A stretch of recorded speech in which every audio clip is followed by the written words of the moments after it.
Alrighty, so I'm actually back in the car and I'm going to be doing something that I haven't done in a very long time, which is doing a quick recap in terms of the game that I've just watched at PayPal Park, which this time it's between the San Jose Earthquakes versus Minnesota United, aka the Bluesnod Derby. And for the second consecutive Bluesnod Derby, it ends in a draw, and this time it ends in a 1-1 draw. And, normally when a Bluesnod Derby does end in a draw, you would think I would actually be very happy because at least both of my team did not lose when they face off against each other. But in contrast, I actually was once again frustrated in terms of this match and in terms of both of my team, and that, for the Quakes, this is another draw that they suffer in this game, which means that they have now drawn 7 out of their last 9 games. And yes, I know that they are unbeaten in 9 games, but when you draw that many time and have drawn 7 time in this 9-game unbeaten run, it's no wonder why this team is not making up a lot of ground in terms of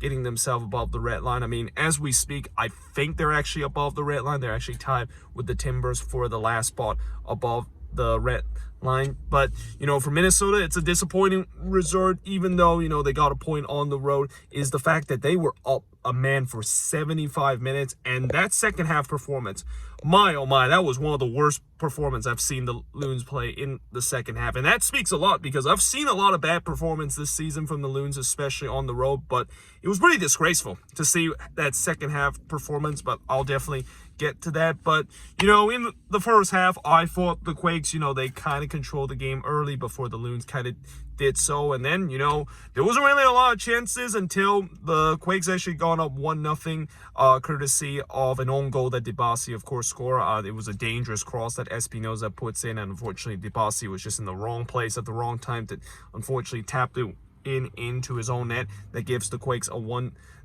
lead. But then a couple of minutes later, it looked like we had a big game-changing moment when the Quakes was down to 10 men after they go to VAR to see whether or not if Nathan's challenge on Dibasi was actually worthy of a red card. And indeed, of course, it is. Now, obviously, whenever there's a VAR that takes place at PayPal Park, I've talked about many times, they don't actually show the actual footage, so I have no idea, is that actually worthy of a red card? I mean, in real time, it definitely looked like it was potentially a red card. It was kind of a reckless kind of challenge, but I've also seen some reckless challenge that have gone in yellow cards, so they must have seen something in VAR to really set that maybe Nathan kind of puts a studs up on Dibasi, and when you do that, yeah, you're definitely going to get ejected from the game. So, yeah, the Quakes were down to 10 men, and, the Loons, I thought they really responded well, which is unsurprising, given that they were a man up, and they actually tied the game just a couple of minutes after the red card. Will Trapp, of course, scored the goal, and then it looked like they took the lead when it was Adrian who knew basically went through and go, and he chipped it over JT Marcinkowski. But the problem is the flag was up, and it was pretty clear that it was offside on the replay. I think it was maybe like 1 or 2 yards offside that Adrian Hunou just counting games up. So, yeah, the good news is Adrian Hunou for once can actually show his decent finishing, which is something that has been missing in his game for the past couple of games. But on the other hand, yeah, he was just not able to keep himself on side. And again, I also didn't think he had a decent performance. In fact, there wasn't really a lot of impressive performance from the Loons tonight. But, for the rest of the second half, the Loons trying to chase for that second goal. But, we do head to halftime tied at 1 apiece. And in the second half, this is where I talk about how it was just kind of a disgraceful performance from the Loons, where it just didn't feel like they were up, my man. Like, when you actually watch that second half, you would be easily mistaken the fact that the game was still 11v11, because, it feels like the Loons wasn't putting any pressure whatsoever. In fact, they actually at times allowed the Quakes a couple of chances on the counterattack. But yeah, I mean, it's like, why are they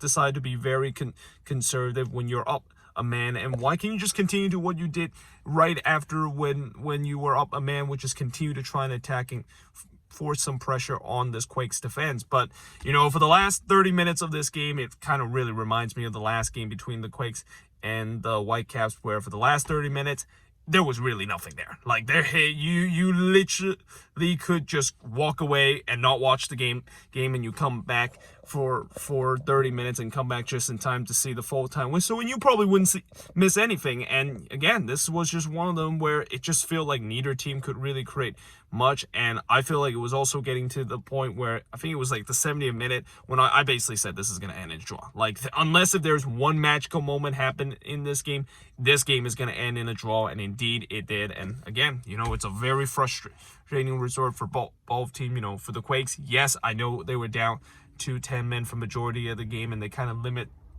the amount of time they want to go forward on the attack. But there's also a couple of times when they go on the break, they definitely look threatening, but it's just that final ball that it's been a big issue with this team for the past couple of games, once again letting them down in this game. And again, for the Loons in this one, I mean, I don't know what to say about that second half performance, other than the fact that was just one of the worst performances I've seen. I just don't know why exactly they did not continue to put the pressure, and it, especially with the way that they it almost felt like they just don't know how to string some passes in. Like, every time when they get onto the Quakes there's just so many poor giveaway and so many just bad passes. It's like, it almost felt like this team doesn't know how to play each other again. And again, this is not the first time I've seen this happen to them on the road. This has happened a couple of times, and this has just got to be something Adrian Heaps has to figure out. Because right now, when I look at this team, yes, they're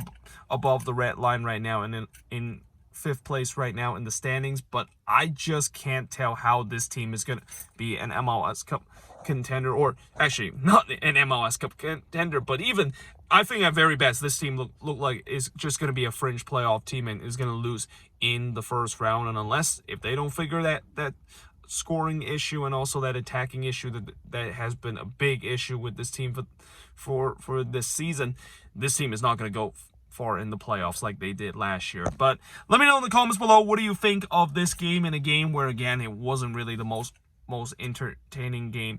And it's a game that, the only good news is at least there was goals that was scored in this game compared to the last one when I went to watch the Quakes take on the Whitecaps. And, if I would have done a recap of that recap would probably be no more than 3 minutes, because there was literally nothing happened during that game that is worthy to talk about. But let me know in the comments below, what do you think of this game? And yeah, hope you guys enjoyed this video. If you do, make sure you guys leave a like, smash the subscribe button, and yeah, I of course will see you guys next time.